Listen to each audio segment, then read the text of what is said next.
Now, this week on RTE News, we've been looking at the issues facing commuters across the country, from clogged motorways to crowded car parks and unreliable buses. Spending up to 4 hours a day commuting was a common complaint. Well, with me now to discuss the issues raised is transport and consumer journalist Geraldine Herbert. Thanks so much for coming in to speak to us this evening. The traffic wasn't so bad this evening. No. Probably because the schools got their holidays today. But what we saw this week from Dublin, from the commuter belt areas, from Galway and Cork, was that stress levels are high among commuters. What else did we learn? Yeah, I mean, there's no doubt, and nobody would have been surprised if you're commuting. It's under huge strain at the moment. But I think what we did see also was that when it works very well. And we do know that when we provide good, decent infrastructure that's efficient, it's safe, it's reliable, people do use it. In fact, it's oversubscribed. The problem is there just isn't enough of it. Yeah, and that's it, because it was clear, looking at the people that were using public transport, they were happy enough to be using it. They factored the time it was going to take into their day. But there was issues like capacity or there were car parking. There was no car parking spaces when they got to the train station. Are there quick fixes that can be done to alleviate some of that? Yeah, for rail users, it's definitely a capacity issue. More carriages would make a difference. Just more parking at train stations as well would give people more options. Bus times as well need to be decreased in order to make it more attractive than the car. We see very little difference in travel times between the two. Again, simple things like if we move payment outside of the bus, and therefore just the priority was when the bus stopped, people got on, and it was about moving people rather than fare evasion, that would make a difference.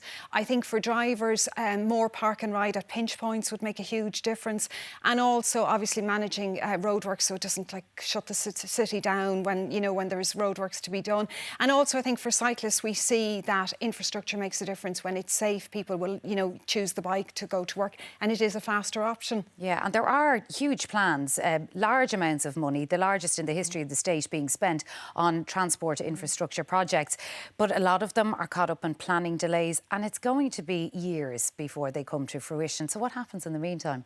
Yeah, the problem is, look, there's large delays, and pace isn't keeping up with the likes of housing pressures, and just, the delays are just, it's taking too long really for people. I think the problem is we need to see transport, labour policy and housing all as one system. We need more regional jobs, so jobs in Cork, Galway and our major cities outside of Dublin. We need to see more affordable housing beside employment centres. We're pushing people further and further, and they're making longer journeys, and most of those journeys are being made by car because public transport doesn't fill that gap. So there's issues like that. And then remote working, we need to support that, put better supports in, and also regional hubs should be an option for people. All right, and we talk all the time about sustainable travel, and at the moment, because the fuel prices are so high, people are really thinking about it. The government has a plan to have 30% of private cars on the road as EVs. Is that likely to happen in the next few years? I think even if it was, it's not going to solve congestion. But no, the problem is, realistically, literally every car sold between now and the end of the decade would have to be electric, and even at that, we wouldn't reach that target. So no, we are not going to make that target. Are they affordable for people yet? They are definitely. In fact, some of the cheapest cars you can buy at the moment new are actually electric, and they are very cheap to run.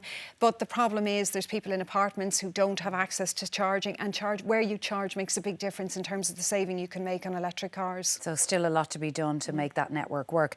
And with the prices of fuel so high, the excise duty has been reduced now, so people will see a slight difference in that. But is there any more that can be done? Because as we were just saying, if you want to get the train, if you want to get the bus, those projects aren't going to be ready tomorrow. Yeah, the other problem is, as we see when tolls go up on the M50, people still use it. People are still going to be forced into their cars, and unfortunately, no matter how high fuel goes, it's not discretionary purchase. People have to use their cars, and they'll continue to do so and just pay a higher price. All right, transport and consumer journalist Geraldine Herbert, thanks for coming in to speak to us this evening.